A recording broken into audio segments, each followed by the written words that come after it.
De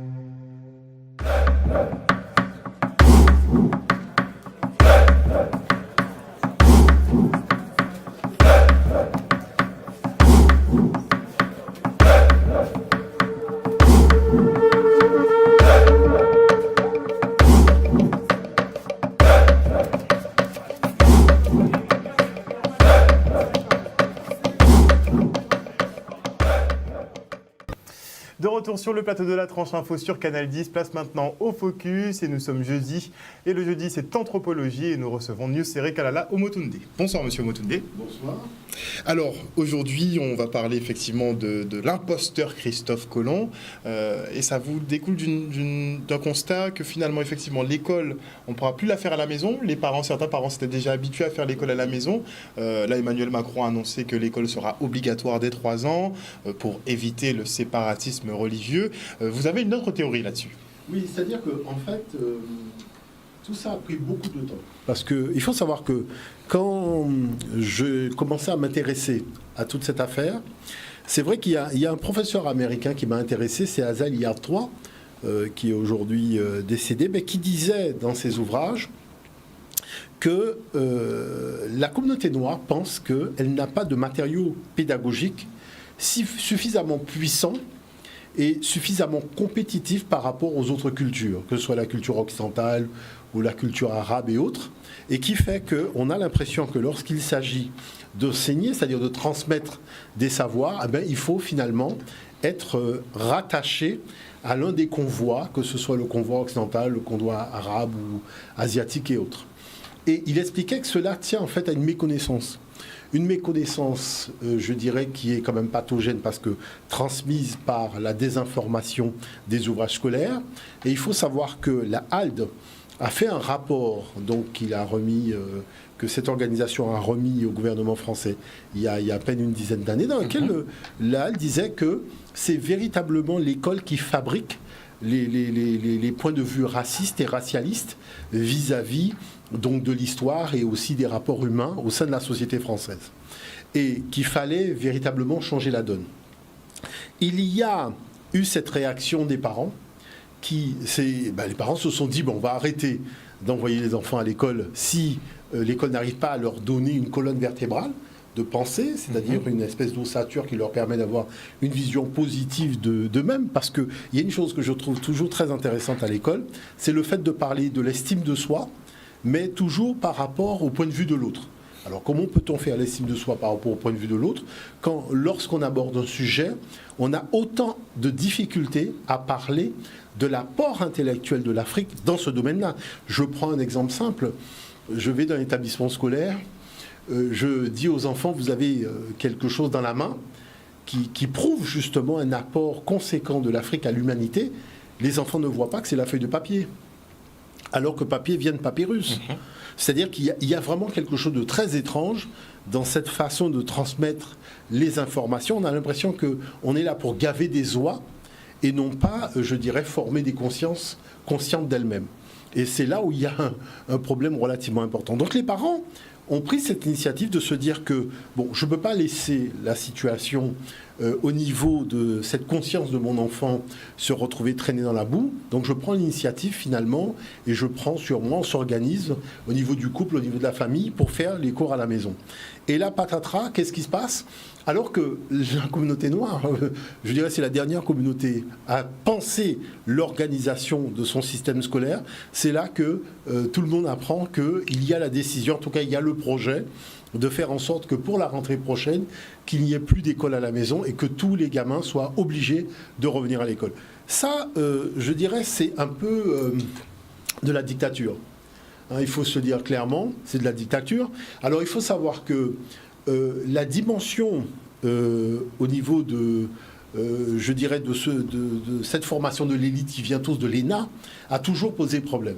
C'est-à-dire que les gens viennent tous du même moule et c'est un souci. voyez, les gens qui ne sont pas sortis du moule, comme Bérégovoy, comme Bernard Tapie et bien d'autres, ont apporté justement des éléments de réflexion nouveaux et ont eu une emprise beaucoup plus conséquente justement vis-à-vis de la population parce que les gens pouvaient se retrouver dans ces gens qui étaient partis de la base et qui s'étaient finalement... Oui, mais ils ont déclenché des foudres qu'ils n'ont pas pu maîtriser par la suite. Ça a toujours été très compliqué. Moi, je ne vous cache pas que j'ai eu l'occasion d'avoir une discussion là-dessus avec Bernard Tapie.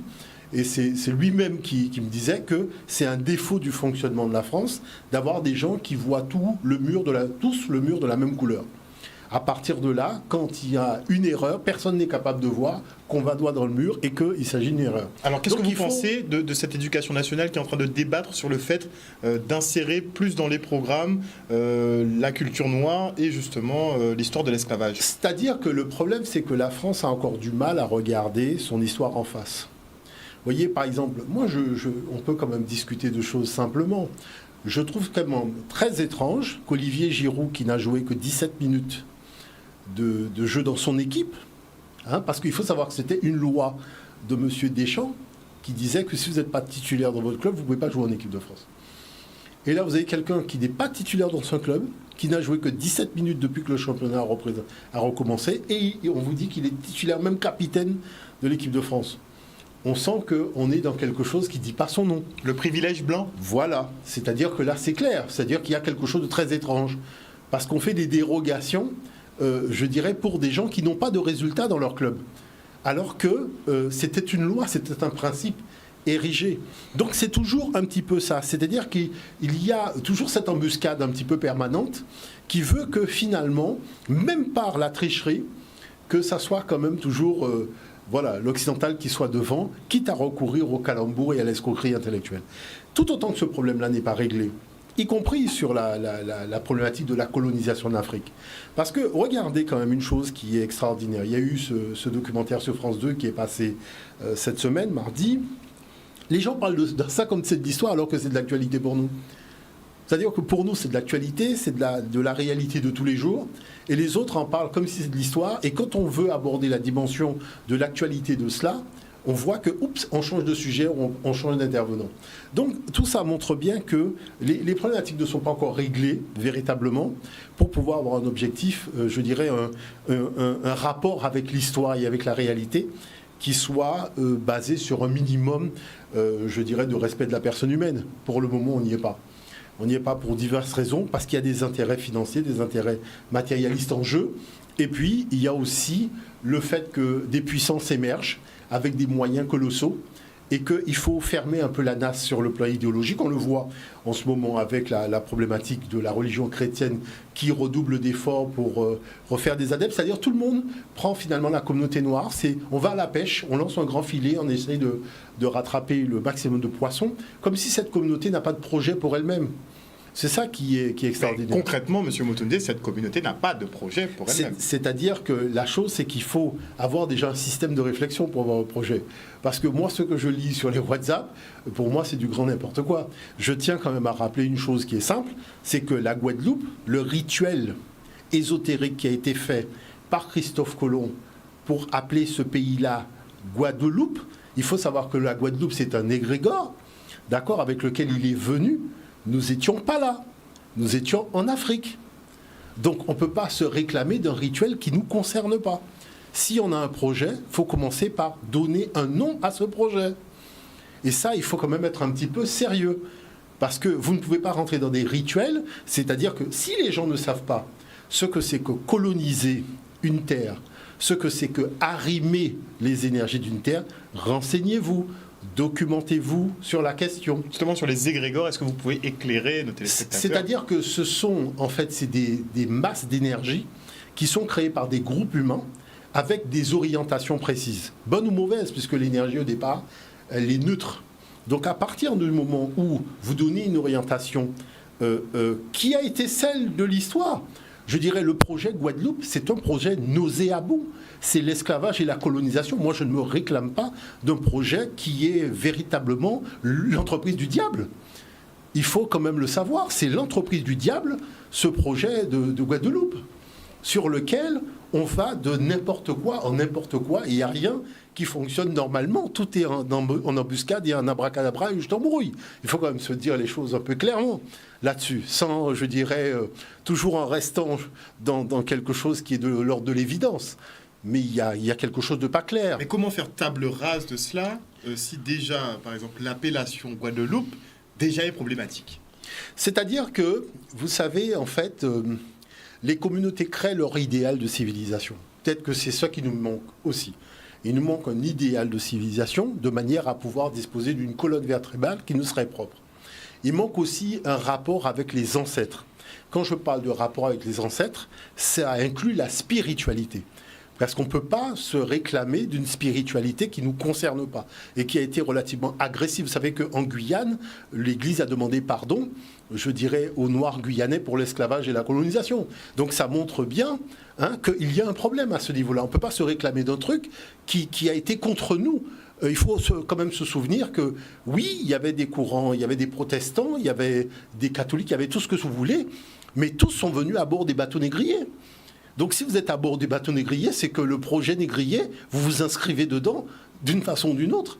Donc vous n'avez pas à venir parler ni des droits de l'homme, ni de la bonté, du bien et du mal, lorsque vous êtes parti dans le mal. Le bateau négrier, c'était le mal. Il faut arrêter de nous raconter des histoires. Vous avez 400 personnes entassées, dont notamment plus de la moitié, ce sont des enfants, puisqu'on cache la présence d'enfants à fond de cale de bateau. Et vous venez dire que vous êtes venu baptiser les gens. Et... Non, il faut quand même être un petit peu sérieux. Et ça, c'est aussi de la fourberie de la part de gens qui sont des adultes, qui ont 40 ans, 50 ans, et qui ne sont pas capables de s'avouer les choses clairement. C'est-à-dire qu'à un moment, il faut arrêter de raconter, il faut arrêter de mentir. Il faut voir la réalité en face. Le mensonge est devenu vérité pour certaines C'est-à-dire personnes. qu'on a érigé le mensonge. On a tellement menti que le mensonge, on l'a érigé en institution. Sauf que les fondements sont abracadabantesques. Vous voyez, c'est du grand n'importe quoi. Tout fonctionne sur la base de grand n'importe quoi. Vous avez le fameux discours du Congo belge où vous avez le ministre des colonies qui vous dit « ça ne sert à rien d'apprendre aux Noirs, connaître Dieu, ils le connaissent déjà ». Quand vous voyez les Noirs qui apprennent à lire et écrire, ou les Ekiano par exemple, ils vous disent « mais on connaît Dieu ». La lumière, c'est-à-dire que quand il découvre la Bible et qu'il la lit, il dit mais c'est pratiquement un peu les coutumes de mon pays d'où je viens. Donc c'est-à-dire qu'il faut arrêter comme ça pour des intérêts purement matérialistes, c'est-à-dire pour voler l'or des Africains. D'accord ? On vient répandre des fausses vérités pour cacher qu'en fait on est animé de mauvaises intentions. C'est ça, c'est-à-dire que là aujourd'hui, je dirais avec le recul, on a fini par comprendre un peu les choses. Donc je dis qu'il faut être un peu sérieux. Et justement, le sujet de ce soir, c'est véritablement cette grande escroquerie. C'est véritablement ça. Parce que moi, je trouve quand même relativement aberrant, je trouve même ubuesque. Il y a des congrès qui se déroulent donc dans la partie Caraïbes et Amérique sur le peuplement de ces régions et le peuplement africain de ces régions. Il y a des fouilles archéologiques qui sont faites. Il y a des datations qui sont faites. Il y a toute une série de choses qui sont faites. Il n'y a aucune information en Guadeloupe sur ces choses-là. Si vous n'avez pas la presse spécialisée, si vous n'achetez pas les études, donc les rapports de fouilles, les rapports de datation, que vous achetez directement dans les universités ou au niveau de la revue Nature, voyez, si vous n'êtes pas abonné à Scientific American, qui est l'équivalent du Science et Vie que nous connaissons, pour la science, qui est une émanation d'une revue donc américaine traduite en français, vous n'êtes pas au courant qu'on fait des fouilles dans la Caraïbe et qu'on découvre des ossements africains qui montrent que les Africains étaient là avant les Amérindiens. Aucune de ces informations n'est relayée. C'est au-delà du réel. On a construit des pyramides à 200 000 km d'ici, et on vous parle d'une histoire d'esclavage, mais ce qu'on a apporté ici, personne ne l'aborde. Alors c'est pour ça que j'ai dit, bon, il faut mettre le pied dans le plat, puisque ça correspond justement à tout ce que nous voulons pas voir, d'autant plus que la France est impliquée. Il faut le savoir, la France, elle est impliquée. Et je vais vous montrer, je vais vous montrer comment la France est impliquée directement au niveau de la recherche dans le bassin sud-américain. Alors, c'est intéressant de commencer par le premier document que j'ai amené. Pourquoi ? Parce que c'est ce qu'on raconte aux enfants. le peuplement du monde, comment les choses ont commencé, et regardez comment il parle du peuplement de nos régions. Et vous allez comparer avec le document qu'on aura l'occasion de voir par la suite. On y va, on part pour le premier document sur le peuplement de la Terre. Notre ancêtre est apparu après une longue évolution dans l'est de l'Afrique, voici environ 100 000 ans. 50 000 ans après, il part à la conquête de la Terre vers le Moyen-Orient. 10 000 ans plus tard, il a déjà conquis toute l'Europe et a commencé son voyage en Asie. On le retrouve en Inde, en Chine et bientôt il atteint le Pacifique. De là, il traverse la mer et part en Nouvelle-Guinée, en Australie. Et les Amériques? Personne? Disons qu'il faudra attendre un peu que le climat se refroidisse et que les mers gèlent afin que des populations venues de Sibérie puissent traverser les pieds au sec, ce qu'on appelle le détroit de Bering. Cela s'est passé voici à peu près 18 000 ans. En un millier d'années, toute l'Amérique sera peuplée de l'Alaska à la Terre de Feu. Voilà. Après ce dernier voyage, on peut dire que l'homme est partout. Très simple finalement le peuplement de la Terre. Voilà, alors il y a des choses déjà qui ne sont pas dites dans toute cette affaire-là. Bon, au niveau de la datation, elle est beaucoup plus ancienne, puisqu'on sait que l'homme moderne comme vous et moi remonte aujourd'hui à pratiquement 300 000, voire 350 000 ans, donc au niveau de l'Afrique, donc les dates sont beaucoup plus anciennes. Ensuite, c'est vrai que c'est un peu dommage qu'on nous montre des Chinois, qu'on nous montre des Européens, alors que ce sont je dirais, la différenciation, elle est relativement récente. C'est-à-dire, si vous prenez le peuplement de l'Europe comme le peuplement de la Chine, je peux vous montrer qu'il n'y a pas si longtemps, il y a encore peut-être 5-6 siècles, c'était des Noirs qui étaient dans toutes ces régions. Il suffit d'aller, vous savez, vous allez dans les musées, quand vous allez à Bangkok, allez dans les musées. Mais c'est ça que je dis vraiment aux gens, mais allez dans les musées. Dans les musées, vous allez voir les ancêtres de ces gens. Il y a les preuves. Mais voilà, il suffit d'aller dans les musées, vous allez voir les ancêtres, même en Chine. Allez dans les musées en Chine, vous allez voir quelle est la couleur des divinités, quelle est la couleur des ancêtres de ces gens. Allez aussi au Japon. Au Japon, c'est pareil, tout le monde sait que c'est un peuple noir qui s'appelait Ainu qui a fondé le Japon. Et il y a quand même des iconographies, il y a des fouilles, il y a des divinités. Tout ça, c'est dans les musées. Il suffit d'aller voir les musées, vous allez voir tout ça est dans les musées. On part du côté du téléphone pour un appel d'auditeur. Allô, oui, bonsoir. Allô, allô. Johanna. Bonsoir, Johanna. Bonsoir. Oui, bonsoir à tout le monde. C'est pour rebondir un peu sur tout ce qui a été dit. Je vais rebondir déjà sur l'aspect que les Africains étaient en Asie.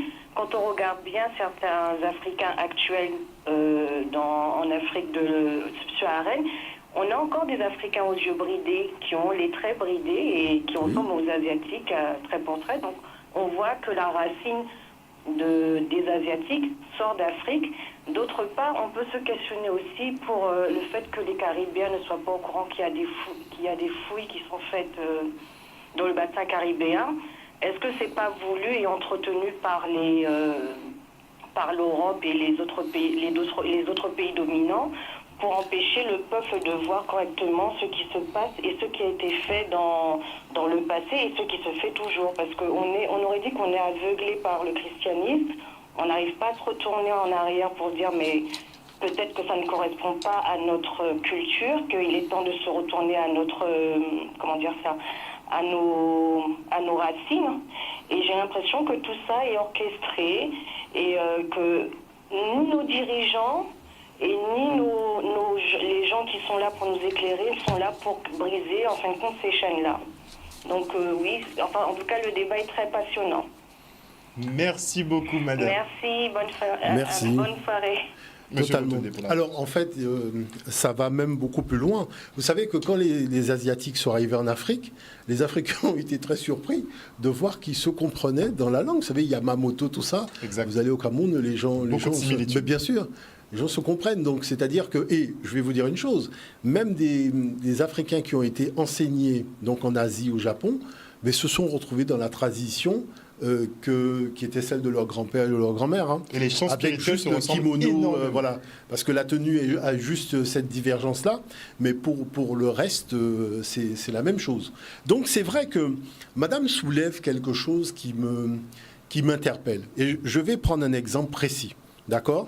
Ceci est un article qui a été fait par la revue Ça m'intéresse.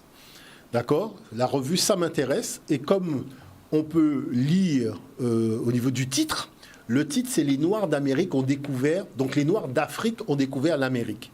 D'accord ? Les Noirs d'Afrique ont découvert l'Amérique. Maintenant, regardez ce que dit ce journal. Alors, il faut savoir que l'article a été écrit par Éric Schmoll, d'accord ? Et regardez ce qu'il dit. Dans le chapitre, Christophe Colomb savait qu'il n'était pas le tout premier. Écoutez. Au Congrès international des américanistes, réuni en 1964 à Barcelone, un anthropologue français refuse d'admettre la présence d'Africains en Amérique à l'époque précolombienne.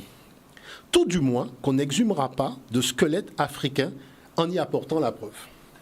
En février 1975, la preuve anthropologique est donnée à l'est de Puerto Rico, dans les îles Vierges. 2 tombes sont découvertes. Le sol où elles sont construites date de 1250 de l'ère ancienne africaine. À l'intérieur des tombes, il ne reste que des dents, mais toutes ont été l'objet de mutilations caractéristiques des cultures africaines.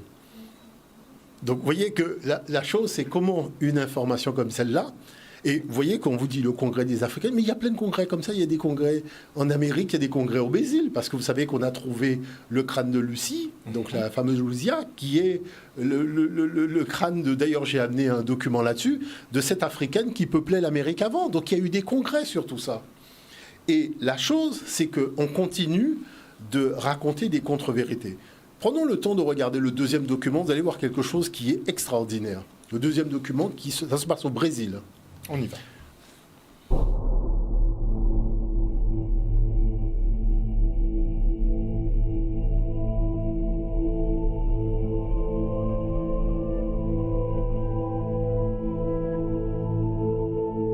Quelque part dans l'état du Piauí, au fin fond du nord-est brésilien, Niette Guidon, ancien professeur de l'école des hautes études en sciences sociales, archéologue franco-brésilienne de renommée internationale, découvre dans les années 70 ce qui deviendra l'un des plus grands parcs de peinture rupestre au monde.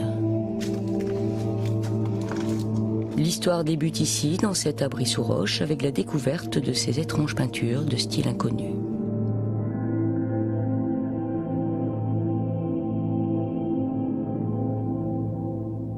C'était la première fois que je voyais ça, et donc il fallait savoir quand est-ce que ces peintures avaient été faites et qui les avait faites.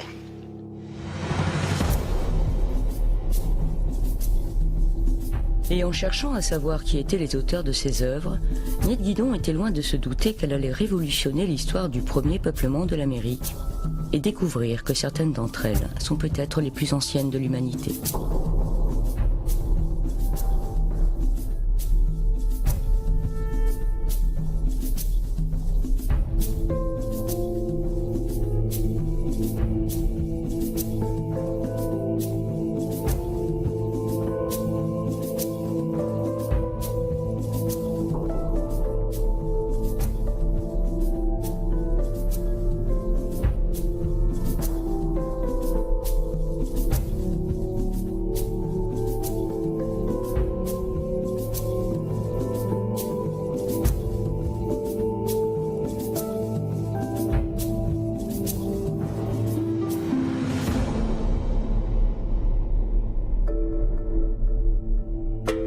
C'est près de la ville de São Raimundo Nonato, à plus de 1000 km de Recife, dans un parc de 130 000 hectares, que se situent ces peintures mystérieuses. Missionnée par la France, Niette Guidon arrive en 1978 sur le site de la Pedra Furada, la roche percée. Sur la paroi de grès s'étirent devant elle de curieuses bandes dessinées. C'était il y a 30 ans, et à cette époque, elle était loin de se douter que cette découverte serait le début d'une formidable aventure qui allait révolutionner le monde de l'archéologie. Âgée aujourd'hui de 75 ans, Niette Guidon ne se lasse pas de nous raconter la folle histoire de la Pedra Furada. Des chercheurs qui ont bien été missionnés par la France pour effectuer ces fouilles. Voilà, depuis 1978. Alors, là, il y a quelque chose de très étrange. Alors, pourquoi il y a quelque chose d'étrange là-dessus? Parce que vous avez vu tout à l'heure, on vous dit que les hommes sont passés par le détroit de Bering et ont peuplé l'Amérique aux alentours de 18 000. Pedra Furada, nous sommes à moins 40 000 selon la datation de la France. Donc, c'est le CEA, le Commissariat atomique à Gif-sur-Yvette. Mais les Australiens ont utilisé une méthode beaucoup plus sophistiquée, le potassium argon, et la date qui a été trouvée est celle de 60 000.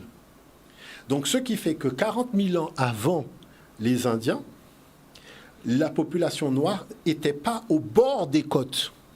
Parce que les gens plaisantent beaucoup avec les faits. Vous avez vu que nous sommes à l'intérieur des terres du Brésil. D'accord ? Donc ça, c'est très important de le souligner. Mais savez-vous que les Indiens, les Amérindiens, disent clairement que lorsqu'ils sont arrivés, ils étaient conscients qu'il y avait déjà des gens là. Hein. C'est-à-dire que vous avez des documents où les Amérindiens le disent clairement. Vous avez des façades, mais des centaines de façades peintes. Et ça ne représente pas leur culture. Ça représente même... Il y a des animaux qui n'existaient même plus à leur arrivée.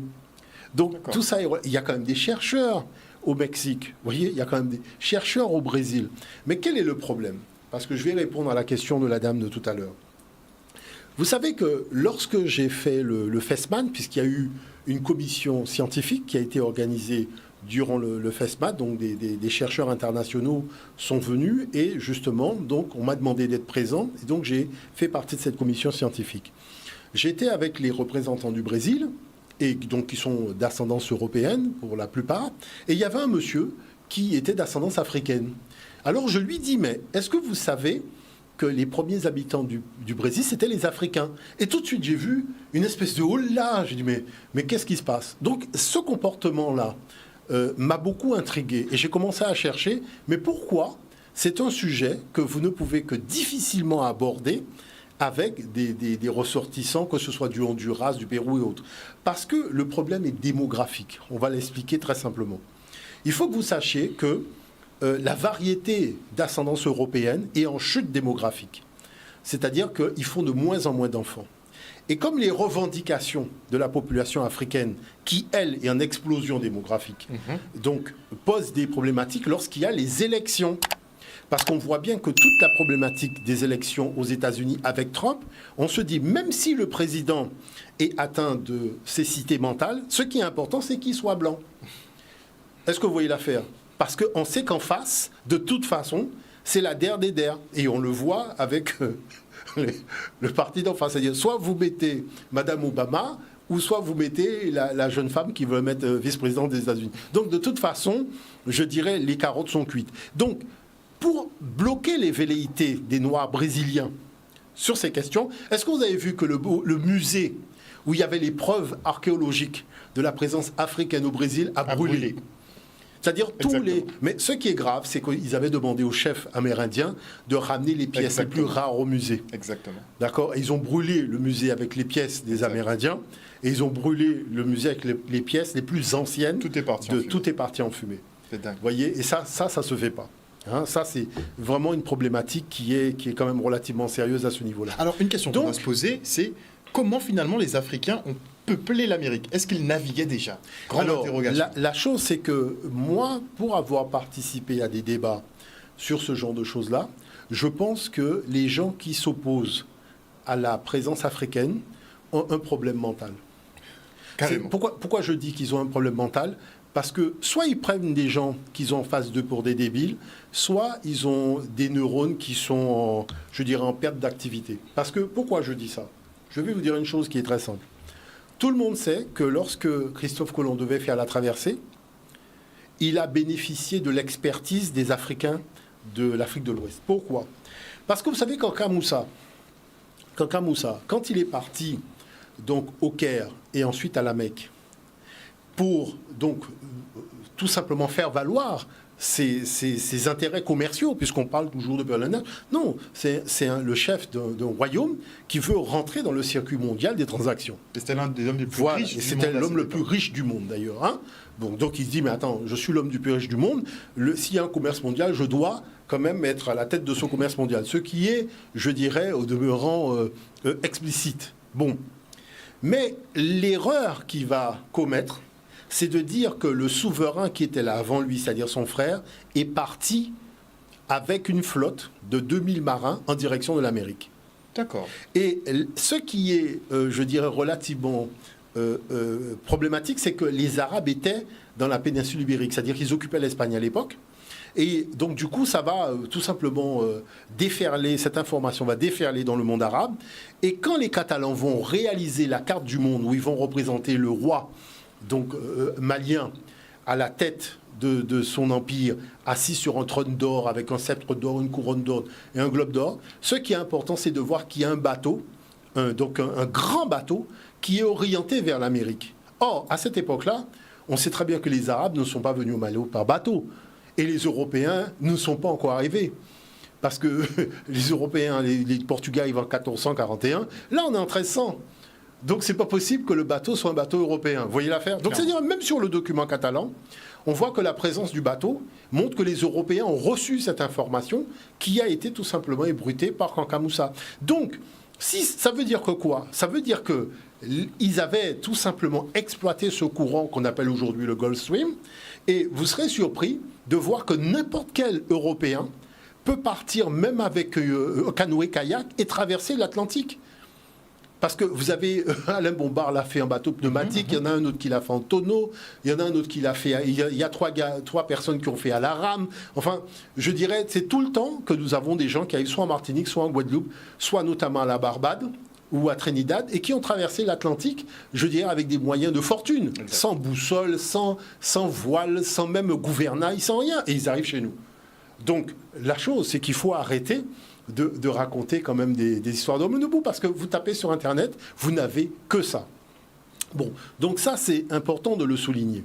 Mais ce qu'il y a de relativement grave dans toute cette affaire, c'est de voir que comment voulez-vous, et je pense que c'est l'une des plus grandes escroqueries de l'historiographie relative à l'humanité. Tout le monde sait que les groupes humains se sont séparés en deux en raison des climats. Il y a eu les nomades, qui étaient des gens qui parcouraient des distances tous les jours et qui n'avaient pas de domicile fixe.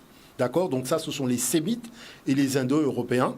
Et il y a eu les sédentaires qui pratiquaient l'agriculture, qui sont les Africains, qui étaient partout jusqu'au Japon. D'accord ? Tout le monde sait que les nomades, quand ils ont besoin de se fixer, l'agriculture, c'est quelque chose qui prend plusieurs mois. Vous êtes obligé de vous fixer là où il y a des sédentaires. Mais il y a une chose qui est extraordinaire, c'est que les villes existaient depuis l'époque où il y avait des sédentaires. Parce qu'il y a une chose que peu de personnes d'ascendance africaine savent, c'est que la ville fait l'objet d'un rituel. Et j'ai vu Pathé Diane commencer à aborder cette question dans Tarana. C'est-à-dire que la constitution d'une ville, ça fait partie d'un rituel. C'est pour ça que la ville de Londres, la ville de Paris, les grandes villes même en Amérique du Sud existaient avant l'arrivée des Amérindiens. Parce que le nomade ne sait pas faire le rituel de constitution d'une ville. Le nomade ne sait pas comment orienter sa ville. C'est parce qu'il a vu des sédentaires orienter sa ville selon des points stratégiques. Il faut savoir qu'il faut qu'il y ait un puits d'eau. Il faut que toute une série de choses soient réunies. Il faut juger à l'époque, c'était l'énergie de la Terre, parce que vous n'allez pas vous installer là où la Terre a des déficits énergétiques. L'exposition au soleil, toutes ces choses-là. Que le nomade, lui, c'est pas son problème. Parce que lui, il sait qu'il met, comme les Amérindiens, il installe une tente et il va dormir la nuit. Voilà. Alors, la chose qu'on essaye de nous faire gaver aujourd'hui, c'est qu'un Amérindien qui est sorti du Canada aux États-Unis sous un tipi va faire de la pierre taillée, construire une pyramide et l'orienter selon les 4 points cardinaux, sans nous dire quelle est l'université d'architecture et de construction massive que cet individu a fait. Mais il n'y a aucun Amérindien qui va vous dire que c'est lui qui a fait ça. Non. Parce que le gars n'est pas fou. Il faut savoir que nous discutons quand même avec des gens. Donc, tout le monde dit qu'il y a une population noire qu'on appelle les Olmecs, qui est directement venue d'Afrique avec cette technologie. Et c'est ce que dit l'article de Ça m'intéresse. L'article de Ça m'intéresse dit qu'il y a des Noirs aux alentours de 800, donc il dit c'est notamment ceux de la 25e dynastie, qui sont venus avec un savoir technologique, qui ont essaimé, voyez-vous. Et je vais vous dire une chose, c'est pas le seul endroit où ils ont essaimé.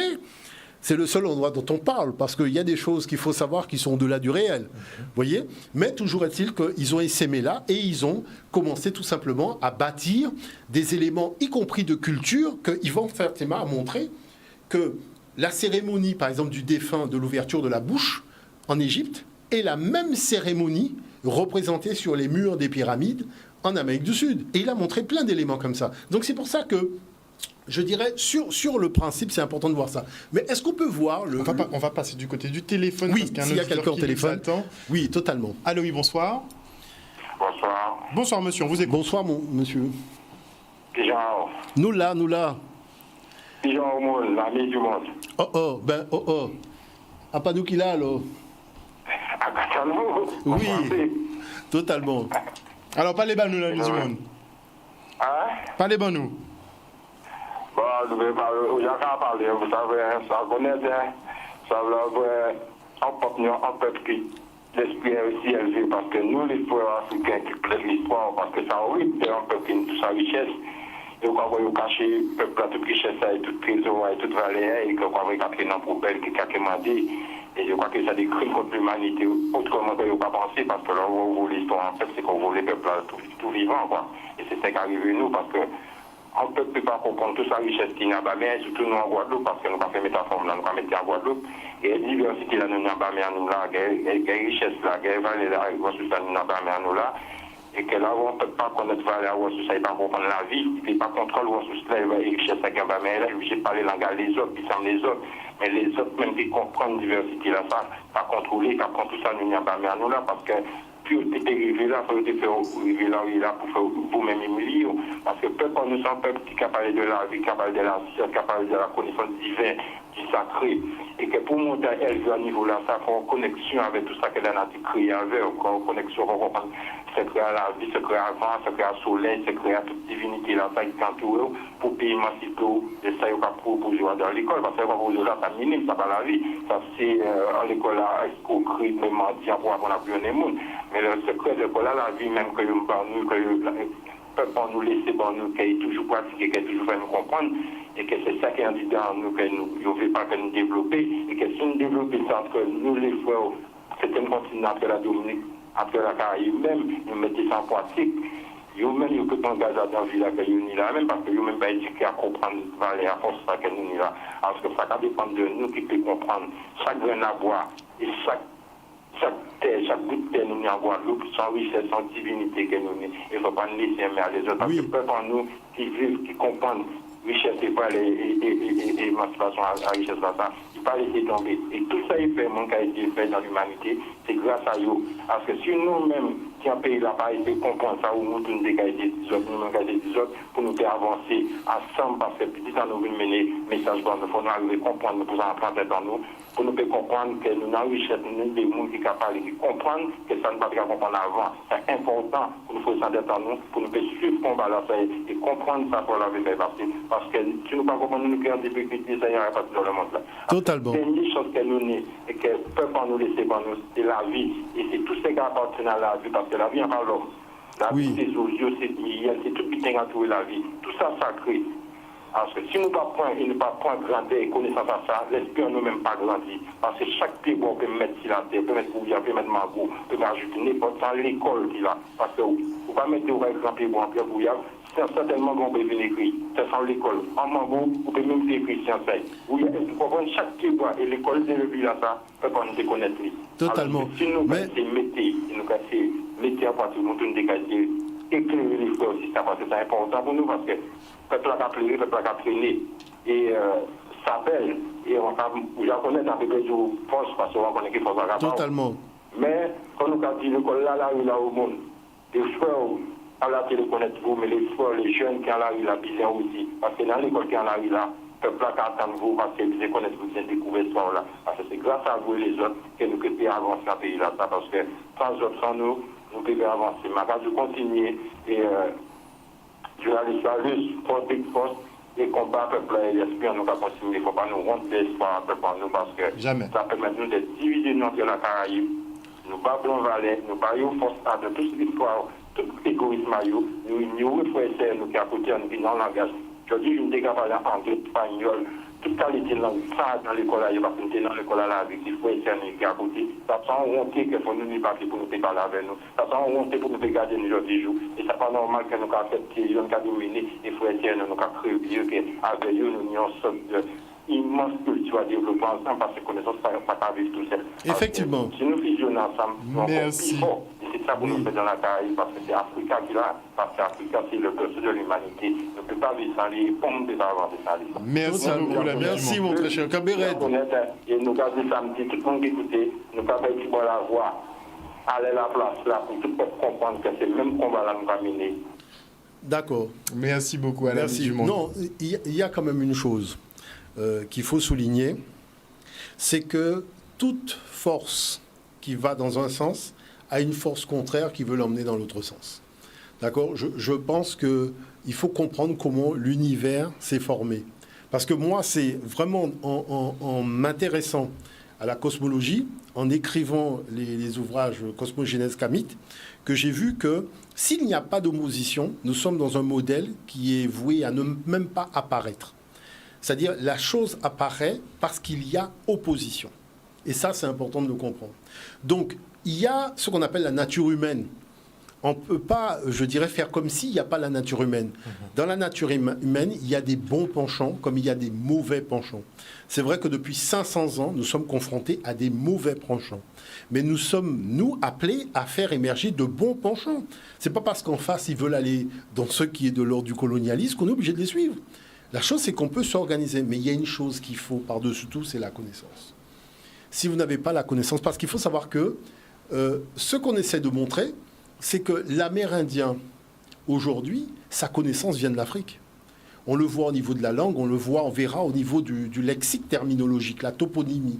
Parce que la toponymie, il faut voir que les spécialistes en archéologie linguistique ont montré que les grandes villes du Canada, de l'Amérique et aussi de l'Amérique du Sud, les noms sont africains. Et on aura l'occasion de le voir avec Pathé Diane. Et ça, c'est important de souligner. Est-ce qu'on a le temps de voir le document de Lysia ? On va clore justement avec le troisième voilà, c'est document. ça. Comme ça nous permettra au moins de le commenter. Voilà, de le commenter rapidement. On part pour le troisième document. Le troisième document sur Lucie.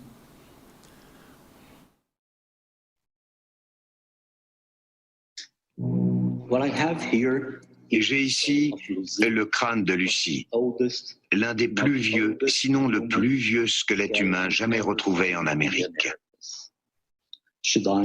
À l'époque de sa mort, il y a 13 000 ans, elle avait entre 20 et 25 ans.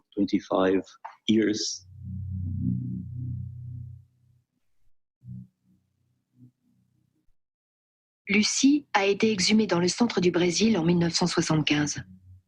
La morphologie de son crâne a intrigué les chercheurs. Les Amérindiens d'aujourd'hui ont des pommettes hautes et larges, comme les habitants de Sibérie et d'Asie orientale. Mais pas Lucie. L'une des principales différences se situe au niveau des pommettes. Sur ce crâne, elles sont très hautes et aplaties.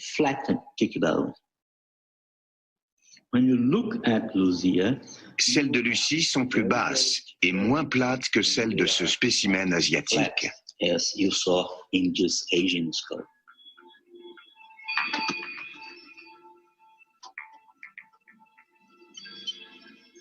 La reconstruction faciale a confirmé les doutes des scientifiques.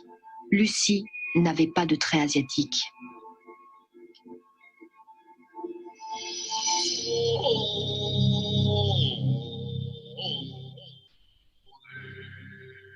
Ça me fait un peu penser à la découverte de l'ancêtre des Anglais. Voilà.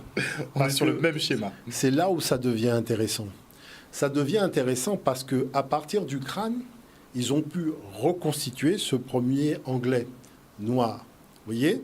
Et la chose, c'est qu'à partir du crâne, donc de ce, vous dites c'est vraiment le plus ancien crâne, on peut reconstituer et avoir même les éléments de l'ADN. Moi, je me suis procuré l'étude. Et il y a des choses qui sont choquantes. C'est plus d'une centaine de crânes et de squelettes intacts qui ont été trouvés.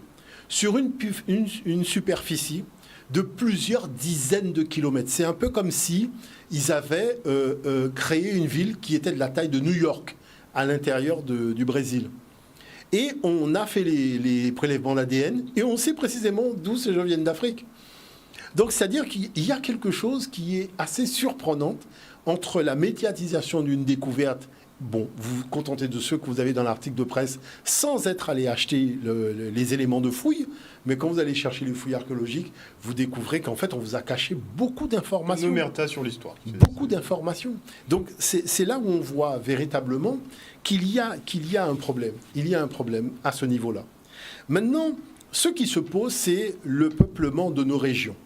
Vous savez, le professeur Jean Mazel, qui a écrit un ouvrage qui est Présence du monde noir, puisqu'on parle toujours d'Ivan van Sertima pour Ils étaient là avant Colomb, mais il y a ce professeur Jean Mazel qui est un Français, qui a écrit Présence du monde noir, dans lequel il donne beaucoup d'éléments sur le peuplement africain, donc de l'Amérique et aussi de la Caraïbe. Et lui-même est venu avec une batterie de documents voir Aimé Césaire, et il a laissé à Aimé Césaire ces documents. Que sont devenus ces documents-là aujourd'hui, je ne sais pas. Mais il expliquait, entre autres, à Aimé Césaire que Bakary II, souverain donc du Mali, quand il est venu donc en 1312, donc il est arrivé avec sa flotte de 2000 personnes, c'est évident qu'il a essaimé en Guadeloupe, en Martinique, partout. Et c'est évident que ces gens-là ne sont pas venus qu'une seule fois. Lorsque Christophe Colomb est arrivé donc en Haïti à Hispaniola, les Amérindiens lui ont dit, on a l'habitude de voir des... C'est-à-dire, on vous fait croire que ces gens-là ont vu, les seuls bateaux qu'ils ont vus, c'est ceux de Christophe Colomb, alors que toutes les semaines, ils valaient des bateaux africains. Mais bien sûr. Et donc, Christophe Colomb a pris de l'or. Il a dit, mais c'est quoi ça? Ça s'appelle Ganin. Et le Ganin en question, c'est le nom de l'or sur les côtes de l'Afrique de l'Ouest. Donc, quand ils ont fait les éléments d'analyse et d'expertise, ils se sont rendus compte qu'ils avaient en fait affaire à de l'or qui venait d'Afrique. Et ils avaient des objets fabriqués avec des métaux africains. Sans compter l'igname, Ziyam, Niam, Yam, où le professeur Mazel a retracé la trajectoire de l'igname jusqu'en Amérique du Sud, en passant par la Caraïbe, en disant, mais vous appelez l'igname Ziyam. L'autre, c'est Niam. L'autre, c'est Yam. Mais c'est évident que Yam, Ziyam, Niam, mais c'est la même famille, c'est le même italien. Est-ce que vous voyez l'affaire? Donc, c'est-à-dire que c'est intéressant de voir qu'on a beaucoup de preuves scientifiques, archéologiques et autres, sans compter le testament des experts amérindiens qui sont des professeurs d'université, qui sont aussi des directeurs de musées, qui vous disent, mais non, les têtes Olmec, c'est pas nous. Ce sont des Africains qui étaient venus ici pour apporter les éléments de la civilisation. Et les Mayas, Incas, ce sont les enfants de ces gens qui ont récupéré ces savoirs et qui ont finalement donné naissance à ces civilisations que le Portugal a détruit après quand ils sont venus organiser la colonisation. Mais il ne faut pas essayer de raconter des trucs comme si la communauté noire aujourd'hui n'a pas d'éléments d'expertise et n'est pas capable de voir quand il y a de la fourberie dans un récit historiographique. Il faut être quand même un petit peu sérieux. C'est vrai que les peuples européens reconnaissent la C'est-à-dire que falsification de l'histoire. la chose, c'est que qui reconnaissent ou qui ne reconnaissent, pas mon problème. La chose, c'est que quand on est dans un débat, comme j'ai demandé à l'UNESCO, qu'il y ait un débat scientifique sur la question et que tous ceux qui veulent venir parler, parlent. Parce qu'on sait que quand tu n'as pas d'argument, tu n'as pas d'argument. On va faire quoi? On va brûler toutes les preuves comme on a brûlé le crâne de Lucie? Quand même, il faut être quand même un peu sérieux. Il faut se calmer. Merci en tout cas, Monsieur Wouteli, d'être venu sur ce plateau ce soir. On se retrouve certainement la semaine prochaine si vous avez du temps de disponible à nous consacrer. Chers téléspectateurs, on espère que vous avez passé un bon moment en notre compagnie. Le jeudi anthropologie, c'est fini pour aujourd'hui. Passez une bonne...